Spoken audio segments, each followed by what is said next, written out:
สวัสดีจ้ามื้อนี้เช้านี้ชวนพี่น้องกินตำซั่วกุ้งสะดุ้งสีสันจัดจ้านแซ่บนัวผักหอมมะลิมีชะอมส้มผักมะเขือกระเจี๊ยบยอดกระถินมะลาจีนและนี่ก็มีผักบุ้งผักกันจองลวกจ้ามาลงมือกินกันเลยจ้ากุ้งมื้อนี้ไซส์จัมโบ้ใหญ่ๆเลยจ้าโอ้ยเบิ่งน้ำตำแซ่บๆนำกันจ้า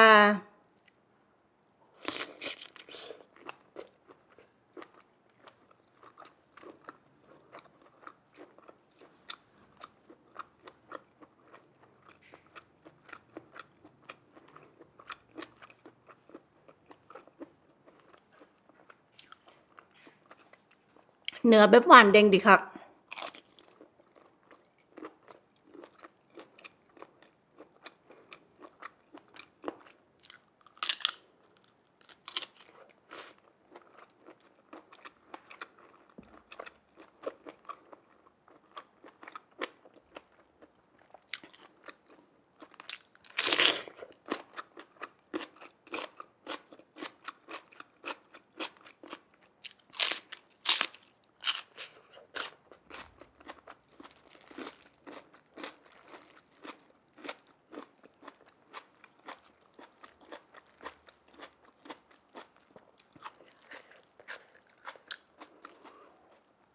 เส้นหยาบเหนียวนุ่มจ้ะ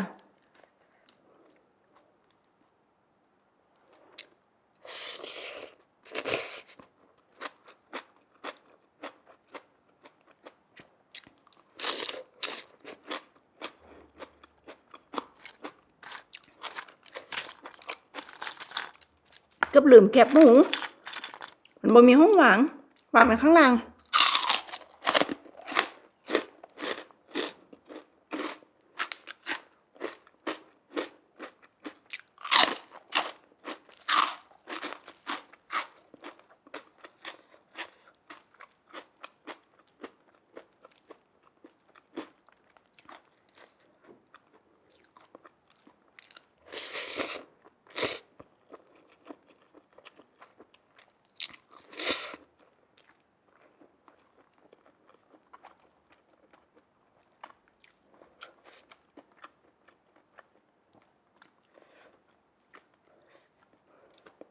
ชมงามๆจ้ะ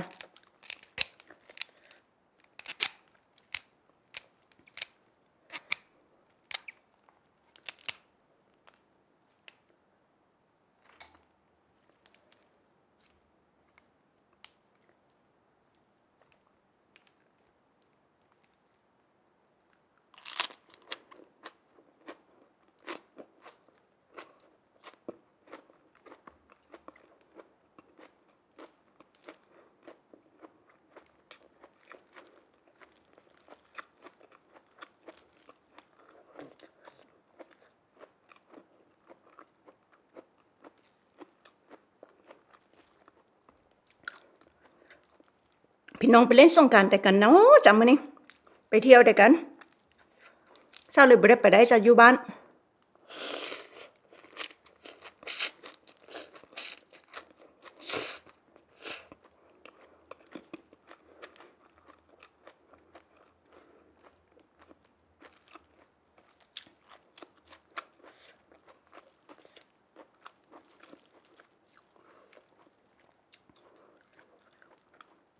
สุขสันต์วันสงกรานต์เด้อจ้ะไปเที่ยวก็ให้มันม่วนเดินทางปลอดภัยกันเนาะกลับบ้านกลับช่องก็ได้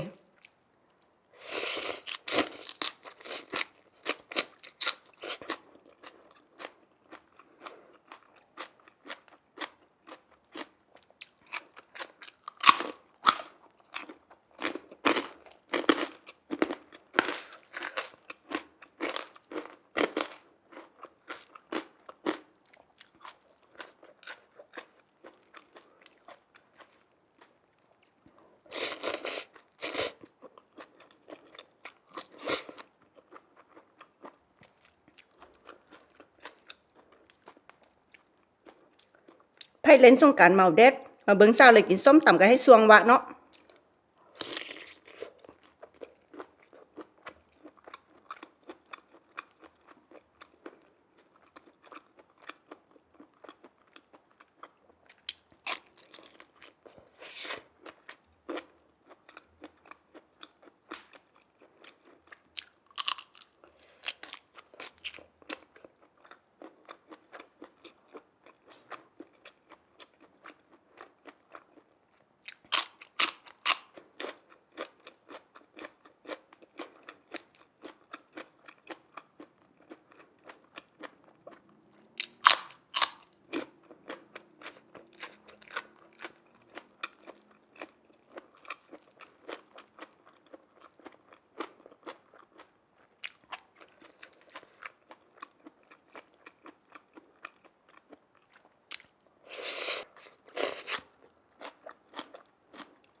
จุ่มน้ำตำช้ำๆนัวๆเลยจ้ะ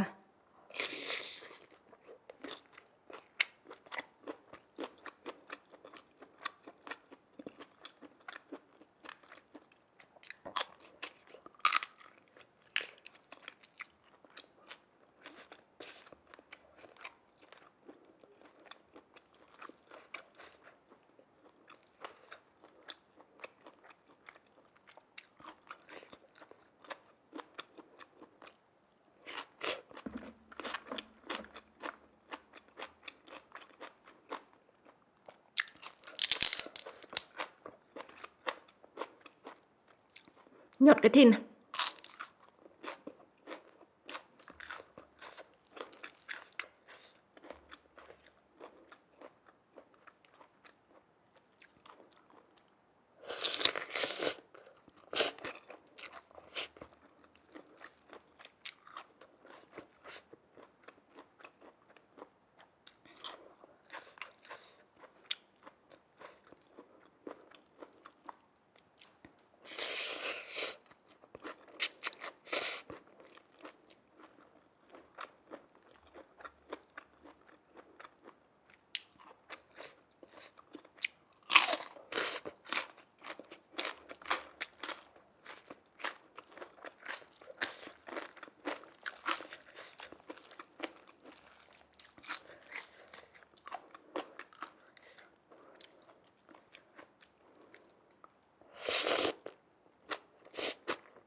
ส้มผักส้มอำลำกำลังแซ่บ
กุ้งมื้อนี้ปัวแห้งจ้ะ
ซ่บนัวคักจ้ะกินผู้เดียวยังแซ่บปานนี้เนาะ